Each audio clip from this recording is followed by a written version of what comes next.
বন্ধুরা দেখো, আজকে বাড়িতে একটা বড় মাগুর মাছ এনেছে, সেটাই রান্না করব। মাগুর মাছের ঝাল করব। তো এই যে মাছ ভেজে রেখেছি, আর এই যে কড়াইতে পেঁয়াজ ভাজা দিয়ে দিয়েছি।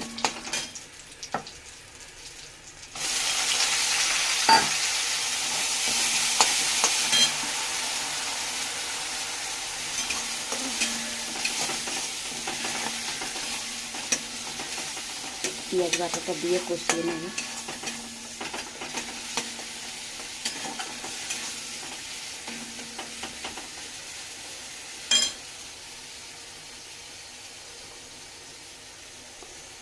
এই যে টমেটো বাটা, কাঁচা লঙ্কা বাটা, জিরের গুঁড়ো,